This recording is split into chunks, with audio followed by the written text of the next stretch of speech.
मेरे बच्चे, मैं जानता हूँ तू किसी से कुछ कह नहीं रहा, पर मैं तेरे मन का एक एक शब्द सुन रहा हूँ। तेरे चेहरे पर चाहे शांति का आवरण हो, पर भीतर क्रोध की आग धधक रही है। तेरी आंखें सामान्य दिखती हैं, पर उनमें अपमान की स्मृतियाँ बार बार तैरती हैं। रात को जब सब सो जाते हैं, तब भी तेरा मन नहीं सोता। वही घटनाएं, वही चेहरे, वही शब्द बार बार लौट आते हैं। तू सोचता है कि किसी ने तेरे साथ अन्याय किया है। तू सोचता है कि जिसने तुझे रुलाया है, उसे भी वैसा ही दर्द मिलना चाहिए। तू सोचता है कि जब तक उसे उसकी करनी का फल अपनी आंखों से नहीं देखेगा, तब तक तेरे मन को शांति नहीं मिलेगी। मुझसे छिपा क्या है? तू मुझसे कुछ कहे या ना कहे, मैं तेरे भीतर बैठा हूँ, तेरे हर विचार का साक्षी हूँ। लेकिन आज मैं तुझसे एक प्रश्न पूछता हूँ। जिस व्यक्ति से तू बदला लेना चाहता है, क्या वह इस समय उतना दुखी है जितना तू दुखी है? सच सच बता। वह अपने जीवन में व्यस्त है और तू अपने मन में उसी की छाया लिए घूम रहा है। उसने तुझे एक बार चोट पहुंचाई थी, लेकिन तुम स्वयं को प्रतिदिन उसी चोट से घायल कर रहे हो। बेटा, जिसने तुझे चोट दी, उसने तेरा शरीर या परिस्थिति थोड़ी देर के लिए प्रभावित की होगी, पर अब जो तुझे जला रहा है, वह तेरा अपना क्रोध है। क्रोध की सबसे बड़ी चाल यही है कि वह पहले तुझे विश्वास दिलाता है कि तू किसी और को नहीं जलाएगा, पर धीरे धीरे वह सबसे पहले तुझे ही भस्म करने लगता है। तू सोचता है कि बदला लेने से न्याय होगा। ऐसा नहीं है। बदले से केवल एक और बदला जन्म लेता है। जिस आग से तू दूसरे का घर जलाना चाहता है, वही आग पहले तेरे हाथों को जलाती है। मैं तुझसे यह नहीं कहता कि अन्याय को सही मान ले। मैं यह भी नहीं कहता कि विवेक छोड़ दे। मैं केवल इतना कहता हूँ कि न्याय और प्रतिशोध एक नहीं होते। न्याय शांत मन से होता है, प्रतिशोध घायल अहंकार से जन्म लेता है। और जहाँ अहंकार निर्णय लेने लगे, वहाँ सत्य पीछे छूट जाता है। मेरे बच्चे, तुझे लगता है कि यदि तू क्षमा कर देगा तो लोग समझेंगे कि तू कमज़ोर है, पर सुन, क्षमा कायर नहीं कर सकता। क्षमा वही कर सकता है जिसके भीतर शक्ति हो। कमज़ोर व्यक्ति केवल प्रतिक्रिया करता है, बलवान व्यक्ति अपने मन पर शासन करता है। दूसरे पर विजय प्राप्त करना आसान है, अपने क्रोध पर विजय प्राप्त करना कठिन है। और जो अपने क्रोध को जीत ले, उससे बड़ा विजेता संसार में कोई नहीं है। तू बार बार उस घटना को याद करता है। हर बार उसे याद करके तू सोचता है कि इस बार मैं उसे अपने पक्ष में बदल दूंगा। लेकिन अतीत कभी नहीं बदलता। जो बदल सकता है वह तेरा वर्तमान है, और तू अपना वर्तमान अतीत के हाथों बेच रहा है। क्या यह बुद्धिमानी है? मुझे बता। जब तू पूजा करता है, तब भी तेरे मन में वही व्यक्ति आ जाता है।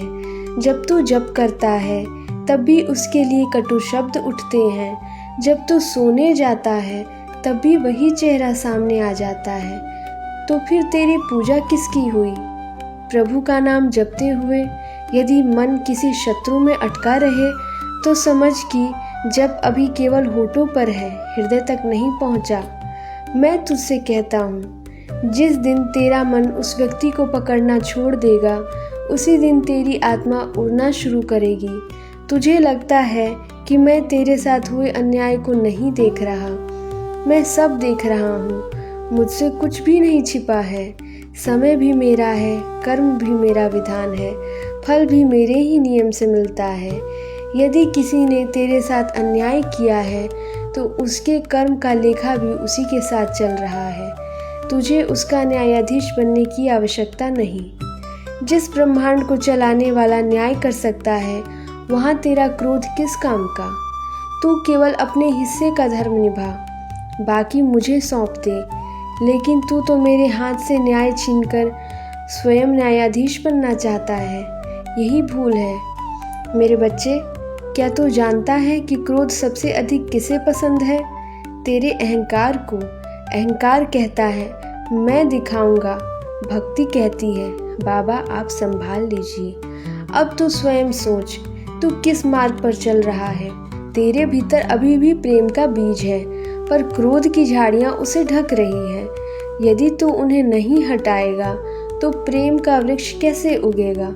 हर सुबह उठकर अपने मन से पूछ, आज मैं किसका भार उठाए घूम रहा हूँ? यदि उत्तर किसी व्यक्ति का नाम हो तो समझ लेना कि तू अभी भी बंधन में है। जिसे तू अपना शत्रु समझ रहा है उसने शायद तुझे उतना नहीं बांधा जितना तूने स्वयं अपने मन को बांध लिया है। तू कहता है बाबा मुझे न्याय चाहिए। मैं कहता हूँ तुझे पहले शांति चाहिए, क्योंकि अशांत मन न्याय को भी प्रतिशोध बना देता है और शांत मन प्रतिकूल परिस्थितियों में भी धर्म का मार्ग चुन लेता है।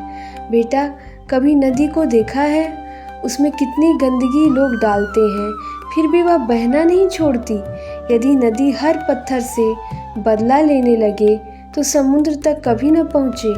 तुझे भी बहना है, रुकना नहीं है।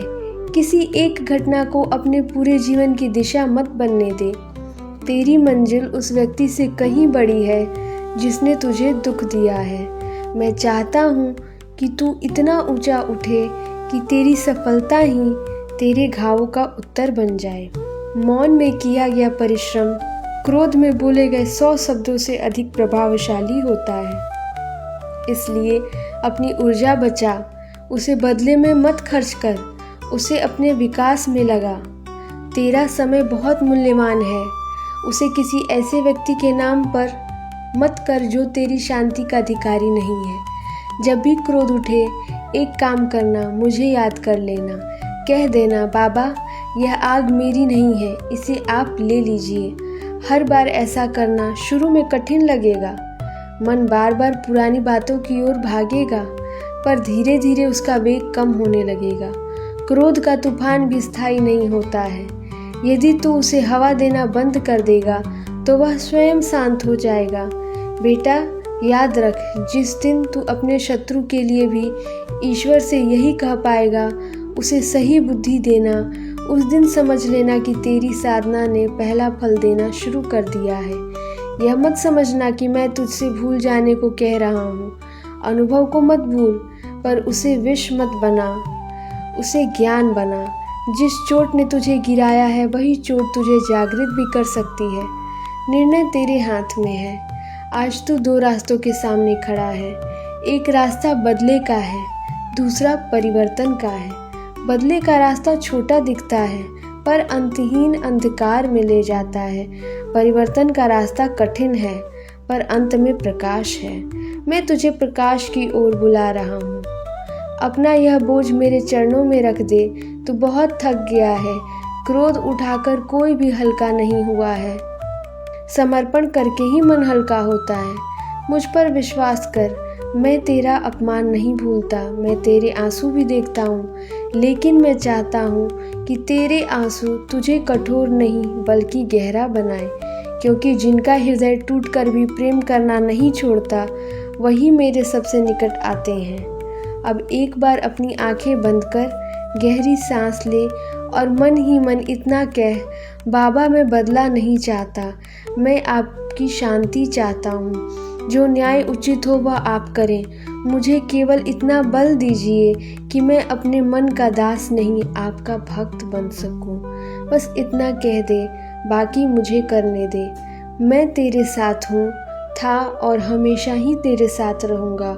और जब तक तेरे हृदय में प्रेम की एक भी किरण जीवित है तब तक मैं सदैव तेरे भीतर बोलता रहूँगा। मेरे बच्चे, क्रोध छोड़, मुझे पकड़। जिसने तुझे चोट दी उसे समय और कर्म